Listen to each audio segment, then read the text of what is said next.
my androgens on 125 milligrams of testosterone per week.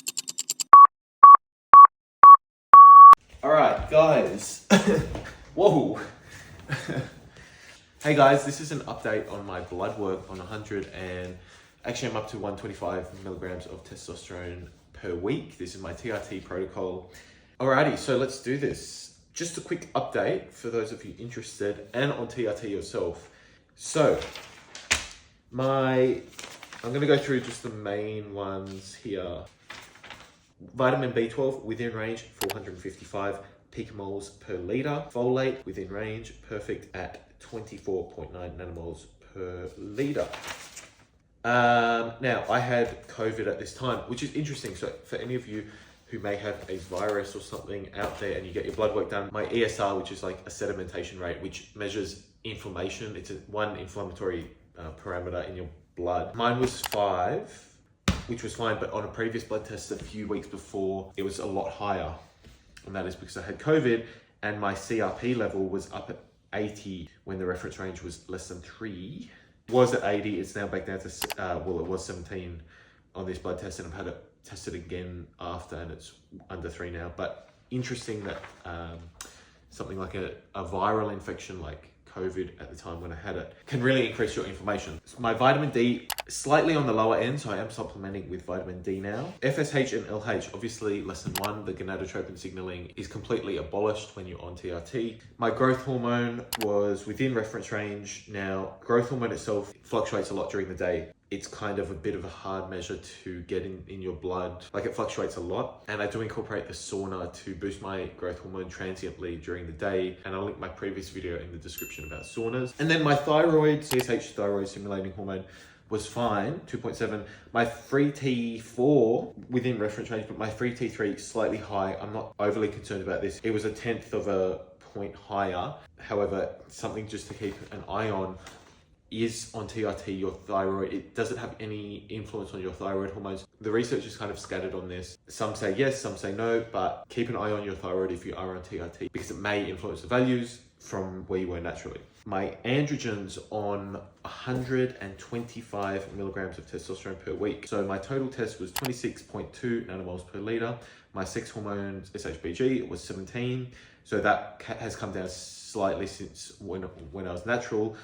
You do see decreases in SHBG when you take TRT because a lot of the binding is reduced because you do have significantly more total testosterone, so your body doesn't really need to hold on to it as much. DHEA sulfate was good at 6.7, so I'm happy with that as a neurosteroid. And my calculated free T, which is only calculated, but as good as we can get without measuring it directly, and that is very expensive, 742, so slightly above reference range, but I'm happy with that. That was at my 2 days post-injection, so this is really like a peak value, means my trough value is probably slightly lower, anywhere from like 20 to 40% lower. So let's say maybe my trough is around 500, 600 free T, and I'm happy with that. I feel good. Looking at my general blood parameters, just skimming through quickly here, urea was slightly higher. I do train heavy, that has been high in the past and is always a bit of a thing for me. I'm trying to drink as much water as possible to keep that lower and allow my kidneys to have a bit of a break from the nitrogenous waste products that come with muscle protein synthesis and muscle protein breakdown. My creatinine was good though, and it does mean my EGFR, which is my estimated glomerular filtration rate. I always have trouble saying this word in my previous video.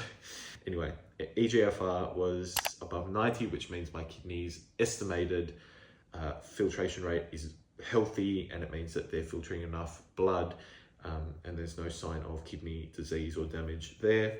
My liver function tests were all good, which surprised me because I am also on dutasteride for hair loss, and I am experimenting with RU58841 as an adjunct to my hair loss protocol. So I am intrigued that my LFTs like AST, ALT, GGT, and some other liver function tests were well within reference range. I would have expected them to be slightly higher given the load on my liver at the moment, but I thought dutasteride and RU58841, which can increase the load on the liver in terms of the metabolizing process, I thought they would have been higher, but they're not. So yeah, that was interesting. Everything else looked fine in terms of like the phosphate, magnesium, electrolytes, all happy with that. Cortisol in the morning 458. I think that's a pretty good value for most people I work with to have slightly higher cortisol, and it was 10:30 in the morning as well, so it wasn't exactly 6 a.m. My prolactin was 111, which is within reference range, not too high. I think once people start getting around 300-400, then they're starting to get issues with the men I work with significant libido issues and slight gyno, and prolactin can cause lower libido when it's quite high. IGF-1 at 36. Now, insulin, like growth factor 1, is a better measurement of your pituitary release of growth hormone than growth hormone itself, because IGF-1 is a more stable proxy blood parameter for growth hormone levels than growth hormone itself, which is quite fleeting and transitory. So that at 36 looks good. Now, my iron was slightly low. Whether this was related to the viral infection that I had or not, I have supplemented a few iron tablets at the moment just to try and boost that up, but it could have also been a viral thing. I am having another blood test in a few months to check that. My glucose was 4.8, which is within reference range. Now, my cholesterol, which is very interesting, I have worked with so many men where androgens and heavy androgen usage can really affect their cholesterol levels. Now, my total was 3.8, my triglycerides were 0.9, within reference range for both of those. Now, my HDL was 1.4, which is almost better than what I was naturally, and my LDL was 2, which is almost better than what I was naturally. So most men start to get issues with their HDL and their LDL on TRT. Low HDL and high LDL can really affect their lipids and the way that their blood is shuttling cholesterol from the liver, away from the liver and back to the liver. But mine look good, and somehow, I mean, yeah, I touch wood, I'm lucky in that respect, but there are things that you can do, and there are aggressive things that you can do if you're on cycle. Like berberine is not very aggressive, but things like statins is more aggressive for tackling cholesterol. But I was happy with that, so that was good. Now, my blood thickness, which is the main one to look at on the blood parameters in terms of hemoglobin and the hematocrit. So hemoglobin at 154, I'm happy with that. The red blood cell count itself was 5.1 and the hematocrit was 47% or 0.47. So that was good and I was happy with that. And then there was one more test that I got done, which is related to some of you guys who are trying to save your hair. And that is, I got my serum DHT tested. Now that came in at 0.3, which is low in the reference range, but that's fine because I'm trying to keep my DHT low to try and save my hair. Yeah, so that's it guys. That's my update on 125. Now the reason I went up as well was because I wanted to see what my tolerance was for going up slightly. Also because I wanted to get it a little bit stronger in the gym. Now, I probably will go back down to 100 at some point, but my bloods look good so far on 125 milligrams of testosterone and NF8 per week. And that's it guys. I will see you in the next video.